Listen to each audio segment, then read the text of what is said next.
Let me bring in Liberal Senator James Paterson, heads up Parliament's Intelligence Committee too. He's back from an overseas trip discussing all these issues. James, good to talk to you again. How worried should we be about China overtly supporting Russia militarily during this Ukraine war? Chris, I'm very troubled by the growing axis of convergence between Beijing and Moscow, and it flies in the face of Beijing's stated support for the territorial integrity and sovereignty of individual states. In fact, they promised to uphold these principles at the UN and elsewhere, and yet I think if we judge them by their actions, they are not living up to that. Their actions show they're providing aid and comfort to Russia and assisting Russia to evade sanctions rather than helping enforce them.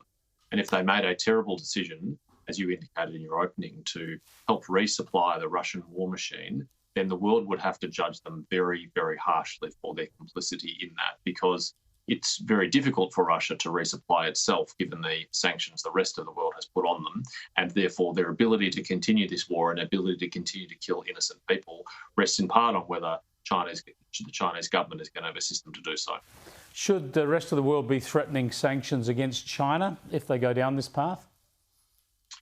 Chris, in the past, when third countries have tried to assist countries under sanction to evade those sanctions, there have been consequences for those third countries. I would hope it doesn't come to that. I would hope that the Chinese will live up to their own stated rhetoric, their own promises and commitments in this area, and they would instead aid the rest of the world in imposing these costs on Russia. I mean, let's think about this, Chris. At the United Nations just over a week ago, 141 countries voted in favour of a resolution condemning Russia for its aggression against Ukraine, and only 5 countries voted against, with some abstentions, including China. You don't get that kind of unanimity at the UN unless it's voting against Israel, typically. And so that China should take very seriously how isolated its international position has become, and the determination of the rest of the world to live up to our values to impose real costs on Putin and those who aid and abet him. Now, as I mentioned, you've been overseas, you've been to the UK and the US discussing these issues, but also, of course, discussing AUKUS. It was a bit of an AUKUS tour going to Washington and London. Just briefly, can you summarise where we're at and how AUKUS is injecting extra dimension into those alliances? Chris, I've spent a lot of time in Washington, DC. I've lived there twice. I haven't spent as much time in London, but my observation is that AUKUS has changed the game. The reception that the committee delegation received, particularly in Washington, DC, but also New York and London, was transformed from all previous experiences.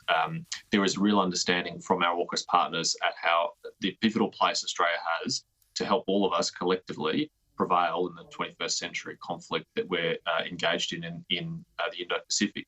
There is an understanding that we have a unique and meaningful contribution to make that is far out of proportion to our previous contributions to the alliance, whether that's Iraq or Afghanistan. Not to say that they weren't meaningful contributions, but this is an existential challenge. It is a systemic challenge, and Australia is on the front line.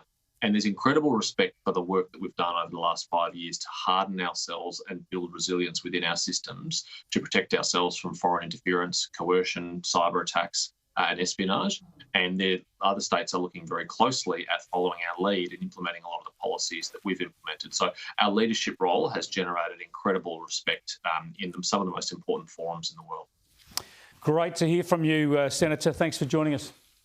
Thanks, Chris. Senator James Paterson there. Just another development on AUKUS today. The Prime Minister, in announcing Navy developments in Western Australia, has pointed out that when we get our Navy submarine bases built in this country, east and west, that UK and US nuclear-powered submarines can start using them. That way we'll start seeing those submarines in our region long before we have to wait for our own. So that's an important strategic development that some people will rile at, but I think is a very, very sensible move.